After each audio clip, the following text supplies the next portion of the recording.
Mic, please. Dr. Sakir Naik, I am Jerry Thomas. I am a research scholar in journalism at the Usmania University, and we and our friends run a site called SakshiTimes.com. I have questions to you. One, I always knew that Quran is incomplete without Hadith. Now you are referring to other scriptures also. Since you have referred to Bible says anybody who denies Jesus Christ is the spirit of Antichrist. That is a prophecy. And I also know that Hadith says that Muhammad had diabolical inspiration. What should I conclude from this? The brother asked a question in which he has mentioned a few sentences. He said that he knows that the Quran is incomplete without the Hadith. And now he has heard other scriptures also. That means if I quote the Bible, that means I have to follow the Bible. And he says the Bible says, anyone who does not believe and deny Jesus Christ, peace be upon him, will go to hell, etc., etc. So what are my comments? Point number one. The Quran is not incomplete without the Hadith. The Quran is complete by itself. But to understand the Quran, you have to go to the commentary of the Quran. The commentary of the Quran is the Hadith, that is the authentic saying of Prophet Muhammad Sallallahu Alaihi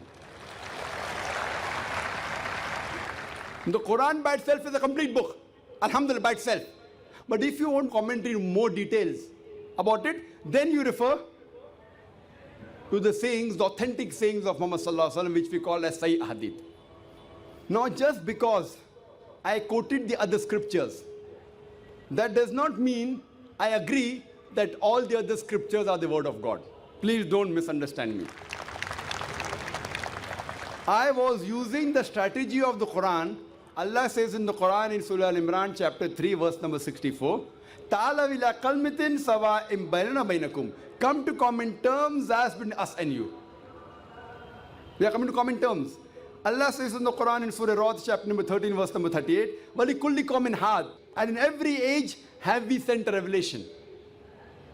Allah sent several revelations, several books. By name, only 4 are mentioned in the Quran. The Torah, the Zabur, the Injil and the Quran. The Torah is the Wahi, the revelation which was given to Moses, peace be upon him. The Zabur is the Wahi, the revelation which was given to David, peace be upon him. The Injil is the Wahi, the revelation which was given to Jesus Christ, peace be upon him. And Quran is the last and final revelation which was given to the last and final messenger, Prophet Muhammad, peace be upon him.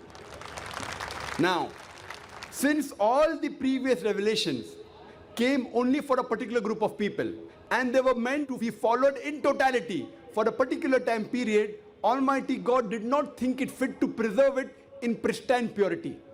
But because Quran was the last and final revelation, Allah says in the Quran, in Surah Hijr, chapter number 15, verse number 9, we have revealed the Quran and we shall guard it from corruption. So Quran is the only religious book on the face of the earth which is in its pure form. I am not saying that. Even the scholars of comparative religion, including William Moore, who is one of the staunchest critics of Islam, being a Christian, he said 200 years earlier that there is no religious book which has maintained its pure form for more than 1200 years. Now it is more than 1400 years, like the Quran. Being a Christian, being a staunchest critic of Islam, he has to be truthful that Quran in its pure form. Now all the other religious scriptures have changed its form, including the Bible. I don't consider the Bible to be the word of God. We Muslims believe in the Wahi which was given to Jesus Christ, peace be upon him, the Injil. But the present Bible that we have, brother, this Bible, it's a mixture. It may contain words of God which match with the Quran. I have got no problem in accepting it to the word of God. It also contains the words of the prophets. It contains the word of historians. I'm sorry to say it even contains pornography. I can't quote it here. I can't. It even contains hundreds of contradictions, scientific errors, mathematical errors, which I can't repeat here. But I had a dialogue with Dr. William Campbell. He wrote a book against Islam, the Quran and the Bible in the light of history and science. And he said the Quran has got 30 scientific errors. I went to USA. He's from Philadelphia. And we had a debate in the year 2000, 1st April, on the topic, the Quran and the Bible in light of science. and I answered to all his allegations. And when I pointed out 38 contradictions in the Bible, he could not reply to them. Allah says in the Quran in Surah Baqarah chapter number 2 verse number 79, Allah says, فَوَيْلٌ لِلَّذِينَ يَكْتُبُونَ الْكِتَابَ بِأَيْدِيهِمْ ثُمَّ يَقُولُونَ هَذَا مِنْ عِنْدِ اللَّهِ لِيَشْتَرُوا بِهِ ثَمَنًا قَلِيلًا فَوَيْلٌ لَهُم مِّمَّا كَتَبَتْ أَيْدِيهِمْ فَوَيْلٌ لَهُم مِّمَّا يَكْسِبُونَ. Woe to those who write the book with their own hands and then say this is from Allah, to traffic with it for a miserable price. Woe to those for what they write, woe to those for what they earn. So today's Bible, if you know, the word Bible is not there in the Bible. It comes from the Greek word biblos, meaning a book of books. And the scholars say there are many authors of the Bible, not I, the Christian scholars. So the present Bible, I don't consider it to be the word of God. Similarly, if you ask me, can you consider Veda to be the word of God? Can you consider Buddhist scripture to be the word of God? Can you consider the Parsi script word of God? What I say. Maybe they were, maybe they were not. Since there were many scriptures sent by Allah subhanahu wa ta'ala, many books, by name 4 are mentioned. But there were many others like Sufi, Ibrahim, several others. So what I say, maybe Hindu scriptures may be word of God, maybe Buddhist scriptures may be word of God, maybe Parsi scriptures were the word of God. But even if they were meant for those people and for that time. Today, you have to follow the last and final revelation, that is the glorious Quran. So any human being, whether living in India, in America, in Canada, in UK, in Singapore, in Saudi Arabia, all the human beings in the world should follow the last and final revelation, the glorious Quran, and the last and final messenger, Prophet Muhammad, peace be upon him. I am not saying Hindu scripture is the word of God. Even if it was meant for those people and for that time. The Hindu scholars agree that the scriptures have been changed. The Buddhist scholars agree that Buddhist scriptures have been changed. All the scholars of their own religion except Islam, they agree that the scriptures have gone changes down the line, down the ages. But even if I agree for sake of argument, it is the word of God. Even if it's, since the followers of that religion, they believe it to be the word of God, they should follow every letter, every word of the scripture. So if the Buddhists believe their scripture word of God, the Hindus believe their scripture to be the word of God, the Christians believe their scripture word of God, so all your scriptures are saying you have to follow the teachings of the last and final messenger, Prophet Muhammad, peace be upon him. So since you consider it to be the word of God, I say maybe it is, maybe it is not. Since you believe it to be the word of God, you have to follow your scriptures. So you have to believe in the last and final messenger. As I mentioned in the Bible, in the Gospel of John, chapter number 16, verse number 12 to 14, Jesus Christ, peace be upon him, says, I have many things to say unto you, but ye cannot bear them now. For he, when the Spirit of truth shall come, he shall guide you unto all truth. He shall not speak of himself. All that he hears shall he speak. He shall show you things to come. He shall glorify me. Who is this person? Muhammad Sallallahu Alaihi Wasallam. Was there any religious person who has glorified Jesus Christ, peace be upon him, besides Muhammad Sallallahu Alaihi Wasallam? You rightly said that anyone who denies Jesus Christ, peace be upon him, will go to hell, you said. I agree with that statement. I agree. No Muslim is a Muslim if he does not believe in Jesus Christ, peace be upon him. And we have to say peace be upon him. You may say Jesus. I cannot say. I have to say peace be upon him. If I, as a religious person, if I do not add peace be upon him, I'll be kicked out. A layman can do that. I have to add peace be upon him.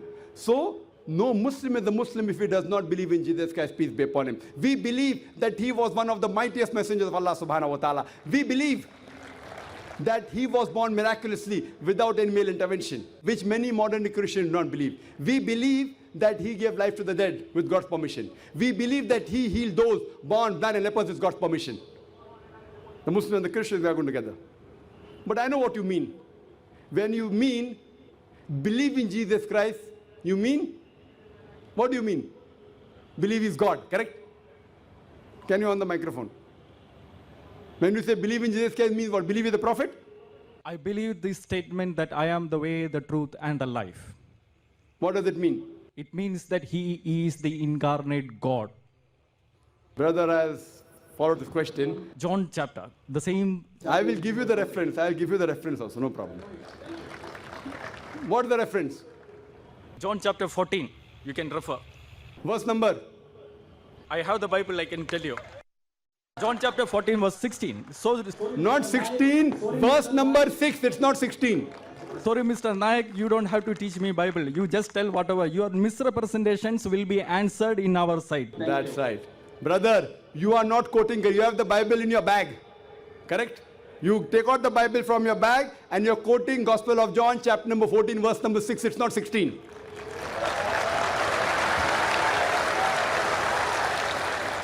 And you said that Jesus Christ, peace be upon him, he said that he was God. I'll come to your question.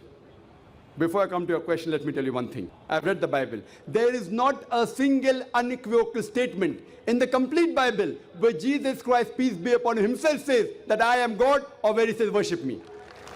If any Christian can point out to me a single unequivocal statement, a single unambiguous statement in the complete Bible where Jesus Christ, peace be upon him, himself says that I am God, or where he says worship me, I am ready to accept Christianity today.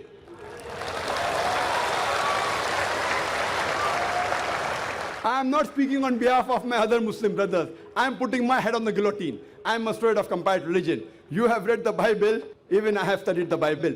You say that I should not teach you the Bible. Jesus Christ, peace be upon him, says, seek ye the truth, and the truth shall free you. I will inshallah show you the truth, and the truth shall free you today, inshallah.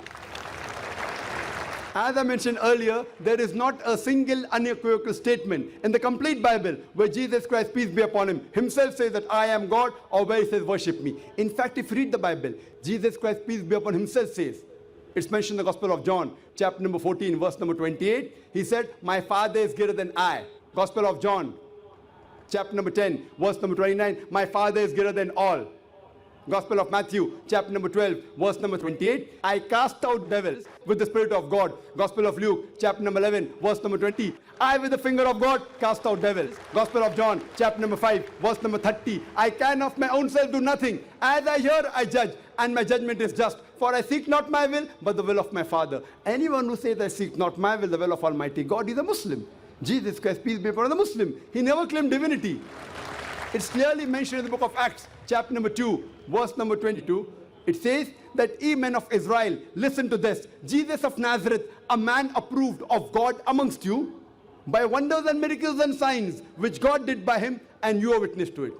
A man approved of God amongst you, by wonders and miracles and signs, which God did by him, and you are witness to it. So the Bible clearly said that Jesus Christ, peace be upon him, was a man. He was one of the mightiest messengers of God, but not God. There is not a single unequivocal statement in the complete Bible where Jesus Christ, peace be upon him, himself says that I am God, or where he says worship me. You quoted a verse to prove your point from Gospel of John, chapter number 14, verse number 6, which says, where Jesus Christ, peace be upon him, himself says that I am the way, the truth, and the life. No man cometh unto my Father but through me. Now, this is again quoting out of context. People pick up verses from the Quran and quote out of context to malign. Similarly, Christian missionaries quote the Bible out of context. I want to tell you a truth to you. You can open the Bible if you doubt me. Open the Bible. For the context, go to verse number 1. Gospel of John, chapter number 14, verse number 1 says that, why are you afraid? Jesus Christ, peace be upon him, says, if you have faith in God, have faith in me. In my Father's mansion, there are many houses, and I'm going there to prepare a place for you. And when I go, I will tell you. So Thomas asked, where thou art going? He said, don't you know where I go? He said, no. Then he says that, show us the way, where thou goest. So then Jesus Christ, peace be upon him, replies, I am the way, the truth, and the life. When Thomas asks Jesus Christ, peace be upon him, show us the way to God. Then Jesus Christ, peace be upon him, replies, I am the way, the truth, and the life. No man cometh unto thy Father but through me. We agree at the time of the messenger. Every messenger was the way, the truth, and the life. No man came unto God but through the way of that messenger. At the time of Jesus, I agree with the Bible that Jesus Christ, peace be upon him, he was the way, the truth, and the life. No man came unto Almighty God but through the teachings of Jesus Christ, peace be upon him. At the time of Moses, Moses was the way, the truth, and the life. No man came unto Almighty God but through the teachings of Moses, peace be upon him. But today, Jesus Christ, peace be upon him, said, I have many things to say unto you. Further he says, in the Gospel of John, chapter number 16, verse number 12 to 14, I have many things to say unto you, but you cannot bear them now. For even the Spirit of truth shall come. He shall guide you unto all truth. He shall not speak of himself. All that he hears shall he speak. He shall show you things to come. He shall glorify me. At today's time, the messenger, Prophet Muhammad, peace be upon him, is the way, the truth, and the life. No man cometh to Almighty God but through the teachings of Prophet Muhammad, peace be upon him. Since Prophet Muhammad, peace be upon him, is the last and final messenger, in today's age, irrespective whether a person is living in USA, in Canada, in UK, in India, in Saudi Arabia, any part of the world, for every human being today, Prophet Muhammad, peace be upon him, is the way, the truth, and the life. No man cometh unto Almighty God but through the teachings of Prophet Muhammad, peace be upon him. And this is what all the major scriptures say, including the Bible. So hope now you have been enlightened to the truth, and hope inshallah you will come to the truth and truth shall free you.